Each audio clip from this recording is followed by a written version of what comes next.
오늘은 낮추심이라는 제목으로 하나님의 말씀을 함께 나누겠습니다.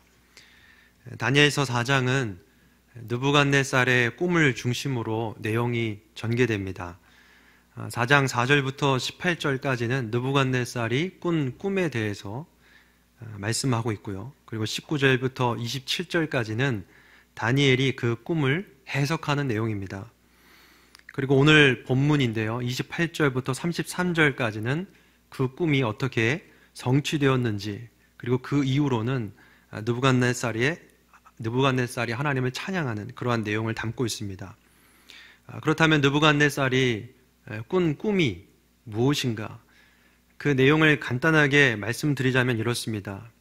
어느 날 느부갓네살이 꿈을 꿨는데 그 꿈 속에서 커다란 나무 한 그루를 봅니다. 이 나무는 하늘 끝까지 닿을 만큼 굉장히 컸고, 그리고 그 나무는 땅의 중앙에 서 있었습니다. 나무 열매는 세상 모든 사람들이 먹을 만큼 풍성했고, 그리고 들짐승과 각종 새들이 깃들여 살 수 있을 정도로 우람하고 풍족했습니다. 그러던 어느 날 청천벽력과 같은 일이 생깁니다. 하늘에서 한 순찰자, 한 거룩한 자라 일컬어지는 이가 내려오더니 그 나무를 베어버리라고 소리를 치는 겁니다. 그리고 나무에 깃들여 살고 있는 모든 새들과 짐승들을 쫓아버리라고 크게 명령했습니다.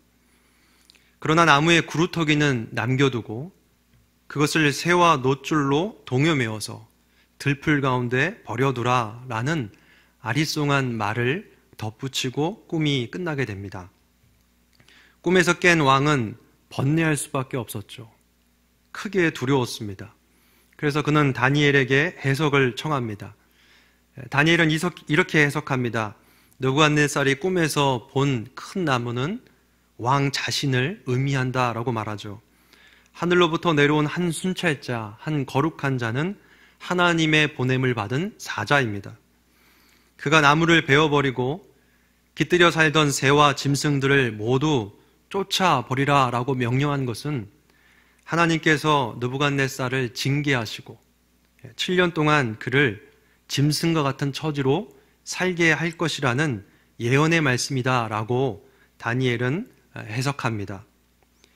그루터기만 남겨두셨다라는 것은 그의 징계에도 불구하고 회복될 여지가 있음을 말씀하신 것이죠. 느부갓네살이 만약 하나님의 다스리심을 인정하고 깨닫는다면 다시 회복시켜 주실 것이다.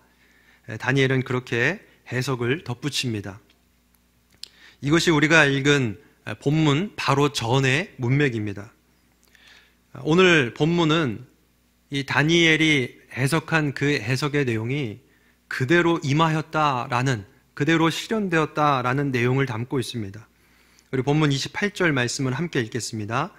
이 모든 일이 다 나 느부갓네살 왕에게 임하였느니라. 하나님께서 말씀하신 그 모든 일들이 정말로 느부갓네살에게 그대로 이루어졌습니다. 여러분, 하나님의 말씀은 반드시 그대로 임하게 되는 줄 믿으시기 바랍니다. 성경은 하나님의 약속과 하나님의 성취를 담은 그러한 책이라고 말할 수 있습니다. 하나님은 구약에서부터 신약에 이르기까지 많은 약속의 말씀을 하셨는데 그 모든 말씀들이 다 성취되어 가는 그 과정을 성경은 우리에게 말씀해 주고 있죠. 흔히 우리가 구약을 오실 메시아에 대해서 약속하는 말씀이다라고 한다면 신약은 오신 예수님, 그 약속이 성취된 것을 신약 성경에서 말씀하고 있다라고 그렇게 말하죠. 하나님은 약속하신 그 말씀을 반드시 이루시고 성취하십니다. 우리가 사도행전을 큐티하고 있는데요. 사도행전 한 권만 보더라도 그렇습니다. 예수님이 승천하시기 전에 사도행전 1장 8절에서 약속의 말씀을 주시죠. 오직 성령이 너에게 임하시면 너희가 권능을 받고 예루살렘과 온 유대와 사마리아와 땅끝까지 이르러 내 증인이 되리라 하시니라. 그리고 사도행전 내용이 어떻게 전개됩니까? 그 1장 8절의 말씀이 그대로 실현되고 있다라는 것을 사도행전은 증명하고 있는 것입니다. 여러분, 성경은 약속의 말씀이고 동시에 성취의 말씀인 줄 믿으시길 바랍니다. 우리가 그러므로 성경을 읽을 때면 하나님의 약속에 대한 성취가 반드시 있을 것이라는 확신을 갖고 있어야 합니다. 성경에는 성취된 말씀도 있는가 하면 우리에게 성취될 말씀도 있습니다. 예수님께서 보좌 우편에서 온 땅을 다스리시고 영원히 우리와 함께 하신다고 약속하셨죠. 그 말씀이 우리에게 성취되고 있는 줄 믿으시길 바랍니다. 주님이 영원히 함께 하시겠다고 하신 약속, 영원히 성취될 말씀인 것이죠. 예수님은 성령을 우리에게 보내주시면서 그 성령이 우리 안에 거주하실 것이다. 영원히 거주하실 것이다. 그리고 성령께서 우리의 보혜사가 되셔서 떠나지 않으실 것이다 라는 약속을 주셨습니다. 여러분, 그렇다면 이 약속도 어떻습니까? 성취되고 있고 계속해서 성취되리라는 확신이 우리 안에 있어야 되는 것이죠. 예수님은 다시 이 땅에 오셔서 새하늘과 새 땅을 우리에게 주신다고 약속하셨습니다.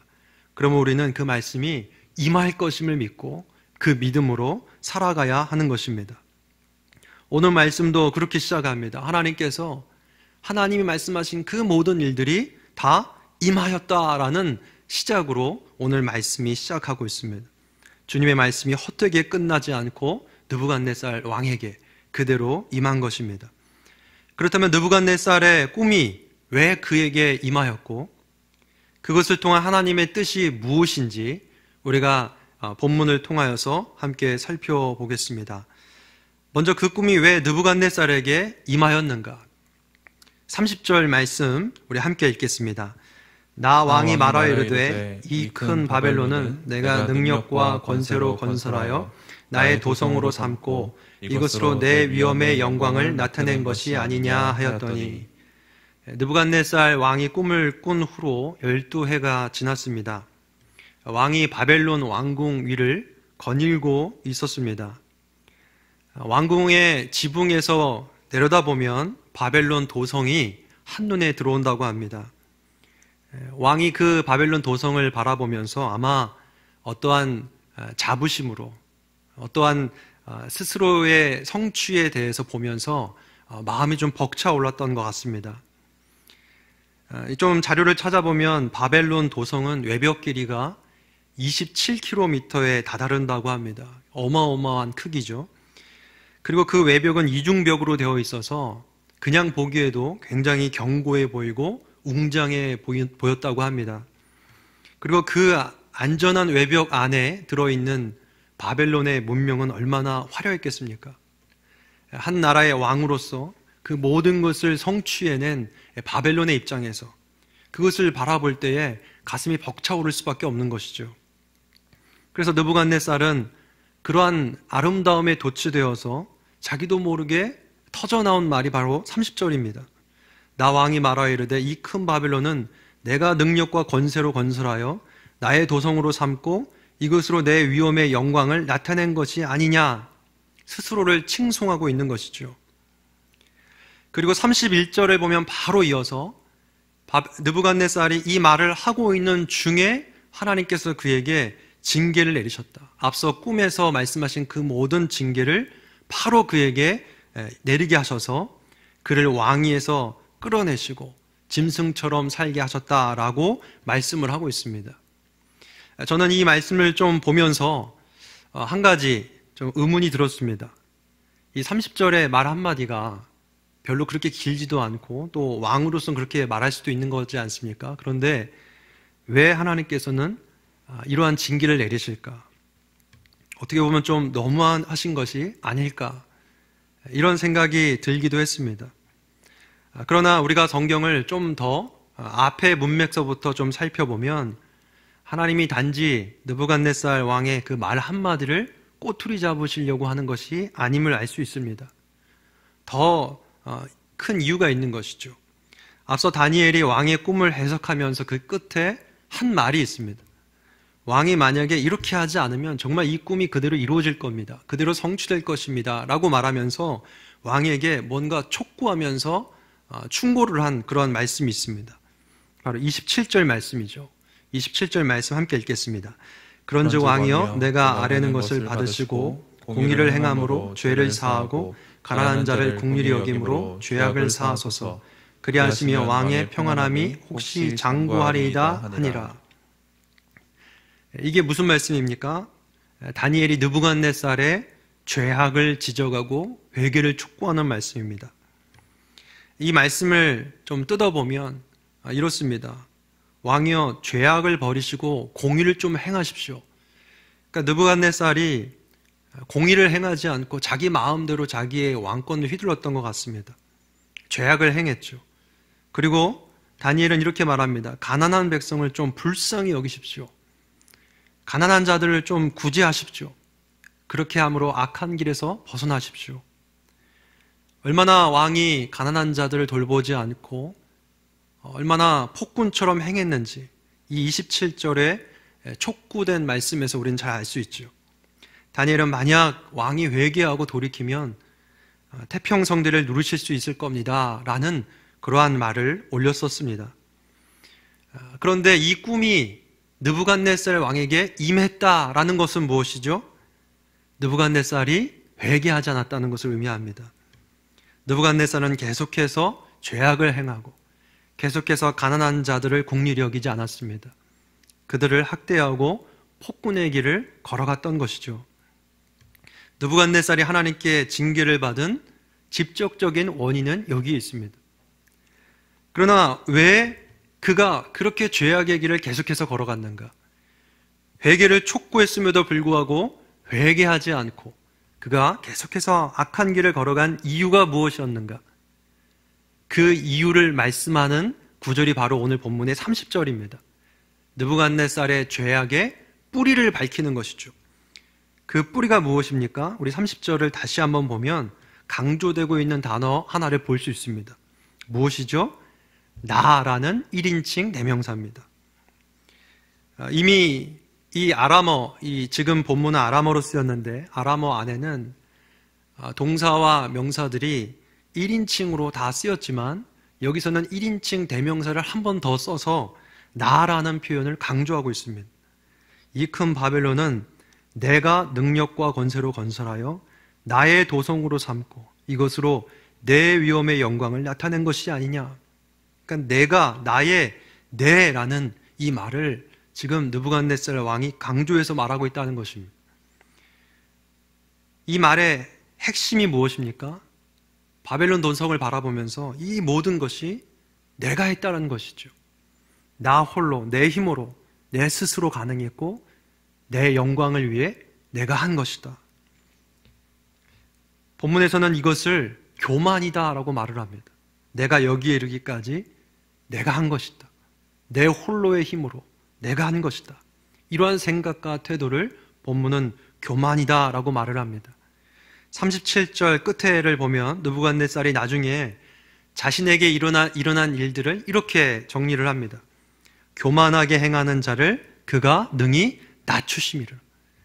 이 교만하게 행하는 자를 그가 능히 낮추심이라. 이것이 4장에서 일어나고 있는 일을 느부갓네살이 나중에 깨닫고 짧게 정리한 말이죠. 그러니까 그는 자신의 죄악을 스스로 그렇게 말합니다. 나는 교만하게 행하는 자였다.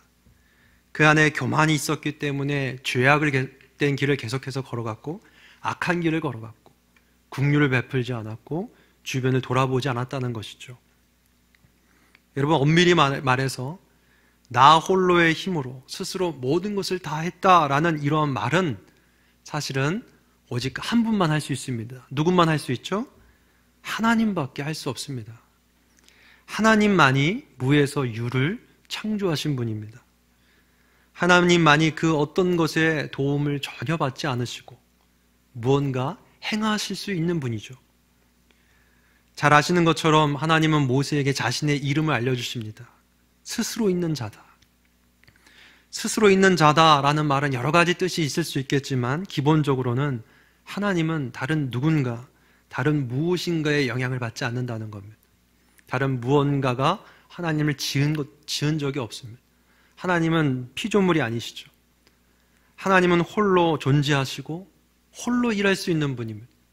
그 어떤 재료를 필요하지 않으시면서 계속해서 새로운 일들을 창조해 나가시는 분, 오직 하나님밖에 없습니다.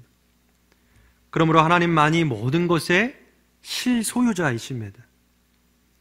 그렇다면 우리가 갖고 있는 것은 무엇이죠? 그 실소유자가 내어주신 것만큼 우리가 누리고 있는 것입니다. 하나님께서 허락하신 것만큼 우리는 얻어서 가지고 있습니다. 만약 누군가가 그렇지 않다, 나는 하나님의 도움을 받아본 적이 없다, 내가 어떻게 살아왔는데, 나는 내가 내 힘으로 자수성가했다, 그래서 내가 이룬 것은 다 내 것이다 라고 말한다면 그것은 뭡니까? 그것이 바로 교만이라는 겁니다. 그것은 하나님의 자리에 자기를 넣는 겁니다. 하나님만 하실 수 있는 말씀을 내가 함으로써 나를 결국은 하나님과 같은 존재로 여기는, 그것이 바로 교만이죠. 느부갓네살의 말이 바로 이 교만을 담고 있는 말이라는 것입니다. 여러분, 우리는 주님께서 주신 것만큼 누릴 수 있음을 인정하시길 바랍니다. 하나님께서 우리에게 주시지 않았더라면, 작은 먼지 하나 우리의 손에 올려주시지 않았더라면 사실 우리에게는 아무것도 없는 겁니다. 하나님께서 우리에게 생명을 불어넣어 주시지 않았더라면 여러분, 우리가 여기에 존재하고 있었을까요?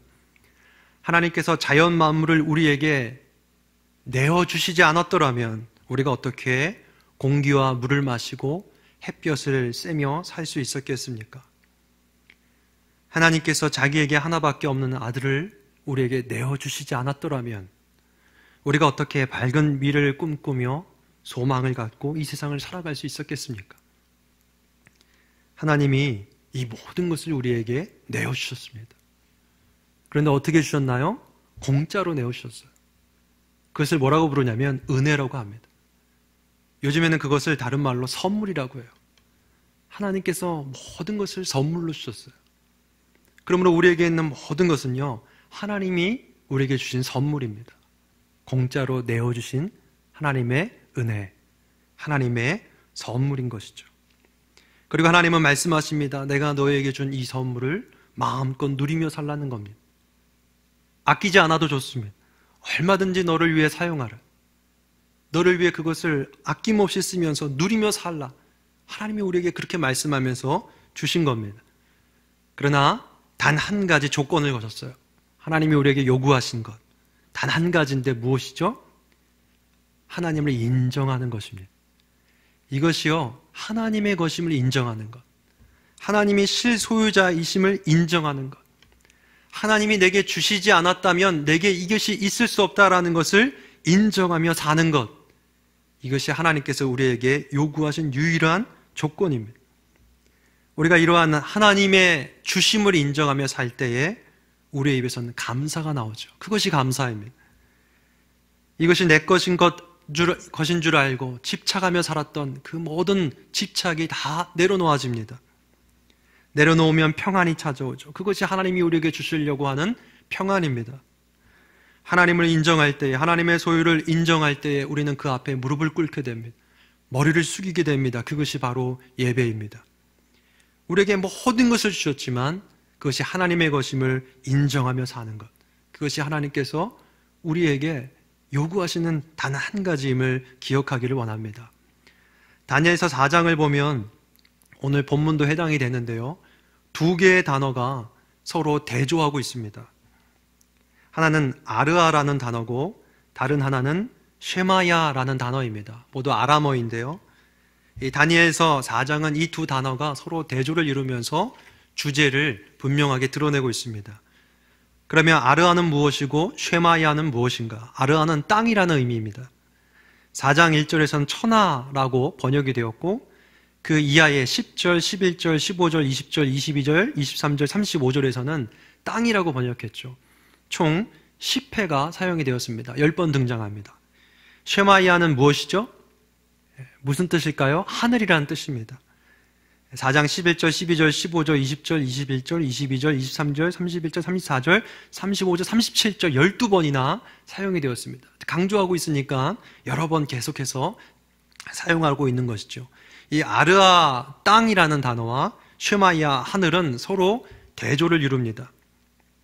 이 땅과 하늘, 그렇다면 무엇이냐면 땅은 땅의 왕권을 의미하고요, 하늘은 하늘의 왕권을 의미합니다. 이 땅의 왕권과 하늘의 왕권이 대조를 이룹니다. 느부갓네살은 땅의 왕권을 행사하는 대표자죠. 이 땅은 다른 말로 세상이라고도 할 수 있습니다. 하늘은 하나님이 계신 처소를 의미하죠. 하늘의 왕권은 하나님의 왕권, 하나님의 통치권을 의미합니다. 이 둘이 4장에서 계속 이 두 단어가 대조를 이루고 있는데 중요한 것은 이 둘의 관계가 어떻게 되느냐는 겁니다. 아르아와 쉐마야의 관계가 무엇이냐? 본문은 분명하게 그 관계를 설정해주고 있습니다. 이 아르아, 땅이라는 단어는 땅이라는 뜻뿐만 아니라 또 다른 의미가 중요하게 사용되고 있습니다. 무엇이냐면 아래라는 뜻입니다. 아래, 뭐뭐 아래라는 뜻이죠. 그래서 이 땅은 다른 말로 아래라는 뜻으로도 해석할 수 있습니다. 무엇입니까? 땅과 하늘 관계 속에서 땅은 뭐 아래 있습니까? 하늘 아래 있다. 그래서 땅은 늘 하늘 아래 있음을 인식하며 살아가야 한다라는 것을 오늘 본문은 4장은 우리에게 말씀하고 있어요. 땅의 왕권이 하늘의 왕권 아래 있다라는 것이죠. 땅의 왕권은 하늘의 왕권의 승인이 있을 때에만, 하늘에서 주어질 때에만 가능하다. 그것을 본문은 말씀하고 있습니다. 이 땅의 실통치권이 하나님께 있다라는 것이죠. 느부갓네살을 포함하여 모든 땅의 왕권을 가진 자들은 그것을 받아서 누릴 뿐입니다. 받아서 행사할 뿐입니다. 여러분, 우리에게도 마찬가지입니다. 우리에게 왕권이 있는 것은 아니지만 우리에게 주어진 모든 것, 내 삶을 주장할 수 있는 것, 내 의지까지라도 모든 것이 하늘이 허락하지 않는다면, 하나님께서 허락하지 않는다면 우리에게 되어질 수 있는 것은 아무것도 없습니다. 그러면 여러분, 우리에게 있는 것들, 물질, 시간, 몸, 자녀들까지 내 것입니까? 주어진 것입니까? 주어진 것입니다. 지금까지 내 것이라고 이름 붙였던 그 모든 것의 이름표를 다 떼어내야 합니다. 그것을 떼내고 이것은 다 주어진 것이다 라는 이름표로 새롭게 달 때에 우리에게는 정말 하늘에서 하나님께서 주시는 누리게 하시는 은혜가 우리에게 있을 수 있습니다. 심지어 내가 지금까지 읽어온 업적까지도 내 것이 아니라 주어진 것이죠. 주어진 것을 인정할 때 우리는 주님께 묻게 됩니다. 주님, 주님의 것입니다. 주님께서 내게 주신 것입니다.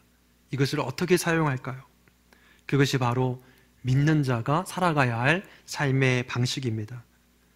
오늘 이 시간 내 것이라 여겼던 모든 것을 주어진 것이라는 그 인식으로 새롭게 하고 주님께 묻는 그러한 마음의 변화가 있으시기를 축복합니다. 하나님은 교만에 빠진 느부갓네살을 징계하십니다. 우리 본문 32절 또 33절 말씀을 함께 읽겠습니다. 내가 사람에게서 쫓겨나서 들짐승과 함께 살면서 소처럼 풀을 먹을 것이요 이와 같이 7대를 지내서 지극히 높으신 이가 사람의 나라를 다스리시며 자기의 뜻대로 그것을 누구에게든지 주시는 줄을 알기까지 이르리라 하더라. 바로 그때에 이 일이 나 느부갓네살에게 응함으로 내가 사람에게 쫓겨나서 소처럼 풀을 먹으며 몸이 하늘 이슬에 졌고 머리털이 독수리 털과 같이 자랐고 손톱은 새 발톱같이 되었더라. 이 말씀은 하나님이 느부갓네살에게 징계를 내리시는 겁니다. 이 징계의 핵심은 들짐승처럼 되었더라라는 겁니다. 인간 이하의 처지가 되었다는 것이죠. 아까도 우리가 살펴봤지만 37절 끝부분에서 느부갓네살이 이렇게 말했었죠. 교만하게 행하는 자를 그가 능히 낮추심이라. 그러니까 이 징계는 낮추심의 징계라고 할 수도 있습니다. 하나님은 이 낮추심을 통하여서 그저 느부갓네살을 꽉 눌러버리려고 하는 것이 아닙니다. 하나님의 뜻이 이 낮추심에 있습니다. 무엇입니까? 32절에 그 목적이 나오는데 이와 같이 7대를 지내서 지극히 높으신 이가 사람의 나라를 다스리시며 자기의 뜻대로 그것을 누구에게든지 주시는 줄을 알기까지 이르리라 하더라. 아까 우리가 땅과 하늘을 대조했죠. 바로 그 하늘이 있음을 이 느부갓네살에게 깨닫게 하는 거죠. 하늘의 왕권을 인정하고 깨달을 때까지 하나님이 그를 낮추시겠다라고 말을 합니다. 짐승처럼 되었다라는 것은 무엇이냐면 하나님께서 그의 모든 것을 다 걷어가신 겁니다. 하나님이 주셨기 때문에 걷어가실 수가 있죠. 심지어는 왕위뿐만 아니라 그의 몸도, 그리고 그의 정신까지도, 인간성까지도, 인간의 존엄성까지도 하나님은 다 걷어가십니다. 그리고 남는 것이 무엇이죠? 짐승처럼 되는 것입니다. 여러분, 하나님께서 우리의 모든 것을 걷어가실 때 우리는 짐승처럼 될 수밖에 없음을 우리가 이 말씀을 통해 깨닫기를 원합니다. 느부갓네살은 그제야 깨달죠. 34절 앞부분을 함께 보겠습니다. 그 기한이 참에 나 느부갓네살이 하늘을 우러러 보았더니, 그제서야 모든 것이 낮추어지고 하나님께서 모든 것을 걷어가시자 그 밑바닥에서 드디어 그는 하늘을 우러러 보기 시작합니다. 내 것이 아니라 그 하늘에 소유권이 있었음을 그가 깨닫기 시작한 것이죠. 예전에 많이 부르던 찬양 중에 용서하소서라는 찬양이 있습니다. 그 찬양 앞부분을 보면 이렇게 시작합니다. 주님 것을 내 것이라고 고집하며 살아왔네. 금은보와 자녀들까지 주님 것을 내 것이라.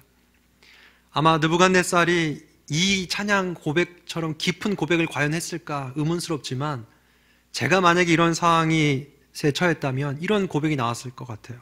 다 내 것이라고 고집하며 살았다라는 회개 말이죠. 여러분, 우리의 모습도 이와 같지 않은지 생각해 봅니다. 주님의 것을 다 내 것이라고 고집하며 사는 우리의 모습. 금은보와 자녀들까지 주님 것을 다 내 것이라 고집하며 우리가 살고 있다는 것이죠. 그러다가 손에 쥐었던 금은보화가 어느샌가 다 흩어지고, 그렇게 믿었던 자녀들까지 자기의 길을 찾아서 떠날 때에 이것이 다 내 것이 아님을 그때서야 깨닫게 되는 것입니다. 찬양 뒷부분을 보면 이렇게 가사가 이어집니다. 아버지여 철없는 종을 용서하여 주옵소서. 아마 이 찬양을 쓴 분은 그러한 우리의 모습을 보면서 참 철없다고 느꼈던 것 같아요. 아이들이 서로 놀다가 어떤 물건을 갖고 서로 싸우죠. 자기 것도 자기 거라고 하고 친구 것도 자기 거라고 합니다. 그 아이의 모습이 얼마나 철없습니까? 주님의 것도 내 것이요, 이웃의 것도 내 것이요, 이웃이 세운 공로와 업적도 다 내 것인 것 마냥 치장하고, 남들이 세워놓은 이 모든 사회의 기반도 다 내가 세운 것처럼, 내가 이 회사를 다 세웠고, 내가 이 직장을 내가 다 먹여 살렸고, 이 가정도 내가 다 살렸고, 그러므로 이 자녀도 내 거고, 내 배우자도 다 내 거다라고 고집하는 그 모습이 이 찬양을 쓰신 분은 철없다고 여겨졌던 것 같아요. 우리가 이렇게 철없이 살 때가 많다라는 것이죠. 느부갓네살도 그런 철없는 모습 속에서 하나님께서 그를 강권하여 낮추시사 비로소 하늘을 우러러보며 깨닫기 시작합니다. 여러분, 우리가 이 느부갓네살을 보면서 어떠한 도전이 생깁니까? 우리의 교만한 마음이 있다면, 우리 스스로 내 것이라 주장하는 고집이 있다면, 하나님이 우리를 강권하여 낮추지 않으시더라도 우리 스스로를 낮추는 그런 은혜가 있기를 주님의 이름으로 축복합니다. 우리 스스로를 낮춰야 합니다. 하나님이 강권하여 낮추지 않는다 할지라도 내 모든 것을 내려놓는 훈련이 필요합니다. 하나님을 인정하기 위해서는 나를 지우는 훈련이 필요하죠. 내 생각까지, 내 모든 소유까지 주님 내 것이 아닙니다. 주어진 것입니다. 나를 낮추는 훈련을 할 때에, 나를 온전히 밑바닥으로 낮출 때에 그때서야 하늘을 우러러 볼 수 있는 경외심이 생깁니다. 나를 온전히 지울 때에 나를 지운 만큼 그 공간에 하나님으로 가득 차게 됩니다. 그래서 누군가는 그렇게 말하죠. 우리 믿는 사람들은 내가 없어진 만큼 그 공간에 성령으로 가득 찬다라고 말합니다. 그것이 성령 충만이죠. 안타깝게도 느부갓네살은 강권하여 낮춤을 당했습니다. 그때에서야, 많이 늦었지만 그때에서도 하나님의 왕권을 이제야 인정하고 하나님을 찬양하며 경배하게 됩니다. 34절 이하부터 37절까지 이 느부갓네살이 비로소 하나님을 인정하고 찬양하는 내용이 나오는데요, 우리는 34절 뒷부분만 읽어보겠습니다. 이에 내가 라고 시작되죠. 함께 읽겠습니다. 이에 내가 지극히 높으신 이에게 감사하며 영생하시는 이를 찬양하고 경배하였더니 그 권세는 영원한 권세요 그 나라는 대대에 이르리로다. 우리가 완전히 낮추어질 때에 그때서야 하나님이 바르게 보이기 시작합니다. 하늘이 보이기 시작해요. 하나님의 왕권이, 하나님의 소유권이 우리에게 보이기 시작합니다. 느부갓네살도 그랬죠. 그전에는 내 권세, 내 나라, 내 영광을 찬양했다며 이제는 하나님의 권세, 하나님의 나라, 하나님의 영광을 찬양하기 시작합니다. 35절 이하를 보면 하나님께서 그가 하나님을 찬양하고 인정할 때에 그를 온전히 회복시키시죠. 총명이 돌아오고 위엄과 광명이 돌아오고 모사들과 관원들이 돌아오고 그가 다시 세움을 받습니다. 돌아온다. 그것은 뭡니까? 회복시켜 주셨다는 겁니다. 여러분, 하나님께서 우리에게 주신 모든 것은 우리에게 누리라고 주신 것입니다. 그런데 그것을 우리가 받아서 누리기 위해 하나님이 요구하시는 것 단 한 가지 무엇입니까? 인정하는 것입니다. 하나님의 것임을 인정하고 이것이 주어진 것임을 인정하고 그 믿음으로 살아갈 때에 우리는 회복이 있고 하나님이 주신 복을 누리며 살 수 있게 되는 줄 믿으시길 바랍니다. 말씀을 맺겠습니다. 여러분, 우리가 이 말씀을 생각하면서 오늘 한 가지 우리에게 주어진 모든 소유물에서 우리에게 주어진 모든 것 가운데에 내 것이라는 이름표를 다 떼어내길 바랍니다. 주님의 것이죠. 주어진 것입니다. 하나님의 소유권을 인정하는 은혜가 있기를 원합니다. 그렇게 하기 위해서 우리는 스스로 낮추어야 합니다. 낮추는 훈련이 필요합니다. 나를 지우고 하늘을 우러러 볼 때 그러한 삶 가운데 회복이 있고 하나님의 복을 누리는 풍성한 은혜가 있음을 믿으시길 바랍니다.